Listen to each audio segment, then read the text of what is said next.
Integration of s cube dx, অর্থাৎ s কিউবকে যদি আমরা ইন্টিগ্রেশন করি তখন ইন্টিগ্রেশনের যে সূত্র অনুযায়ী আমরা লিখি যে এক্স টু দি পাওয়ার 4/4।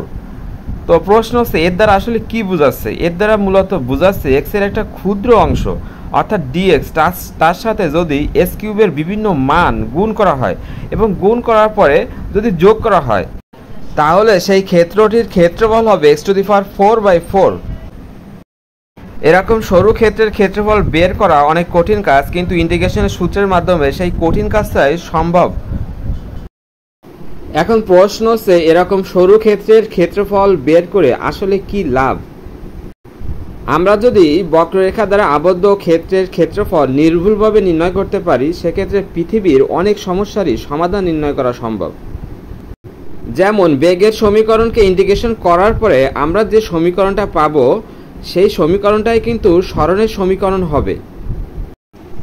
অথবা ত্বরণের সমীকরণকে যদি আমরা ইন্টিগ্রেশন করি তাহলে যে সমীকরণটা পাবো বা যে অ্যান্সারটা পাবো বা যে ক্ষেত্রফলটা পাবো সেই ক্ষেত্রফলটাই হবে কিন্তু আমাদের বেগের সমীকরণ। অর্থাৎ ত্বরণ থেকে যদি আমরা বেগ বের করতে চাই সেক্ষেত্রে আমাদের ইন্টিগ্রেশন করতে হবে।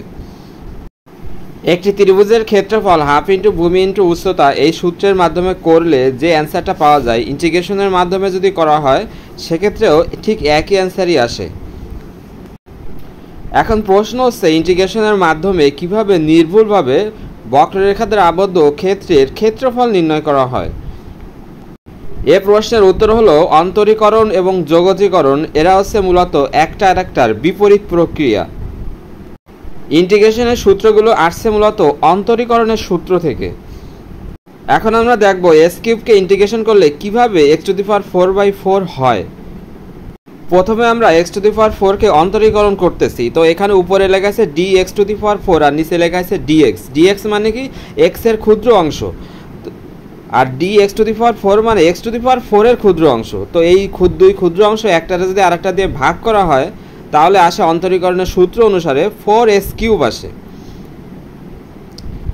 এখন যদি আমরা আড়াআড়ি গুণ করি অর্থাৎ D X to the power 4 সমান সমান আমরা লিখতে পারি 4s কিউব ইন্টু ডিএক্স। যদি আড়াআড়ি গুণ করা হয় তাহলে এরকম আসে। এখন আমরা উভয় পক্ষে ইন্টিগ্রেশন করতেছি। তো ইন্টিগ্রেশন করা মানে হচ্ছে ক্ষুদ্র ক্ষুদ্র অংশ যোগ করা, যোগজীকরণ মানে যোগ করা। এখন এক্স টু দি পাওয়ার 4 এর ক্ষুদ্র ক্ষুদ্র অংশ যদি যোগ করা হয় তাহলে কিন্তু এক্স টু দি পাওয়ার 4ই আসবে। এই জন্য ইন্টিগ্রেশন আর D X to the power 4 সমান সমান এক্স টু দি পাওয়ার 4ই লেখা হয়েছে। এরপরে আমরা এক্স টু দি পাওয়ার 4 এর নিচে একটা 4 নিয়ে আসলাম, অর্থাৎ উভয় পক্ষে 4 দিয়ে ভাগ করলাম। এখান থেকে আমরা পালাম এক্স টু দি পাওয়ার 4/4 সমান সমান integration of s cube dx. অর্থাৎ এস কিউবকে ইন্টিগ্রেশন করলে এক্স টু দি পাওয়ার 4/4ই আসে। মূলত এস কিউবের অসংখ্য মানের সাথে ডিএক্স এর মানগুলো গুণ করা এবং গুণ করার পরে যোগ করে তার ক্ষেত্রফল নির্ণয় করা এটা অনেক কঠিন একটা কাজ, যা কোনো মানুষের দ্বারা সম্ভব না। আর এই কঠিন কাজটাই অন্তরীকরণের কৌশল ব্যবহার করে করা হচ্ছে। অর্থাৎ ইন্টিগ্রেশনের শক্তির দ্বারা একটা অসম্ভব কাজকে সম্ভব করা হচ্ছে।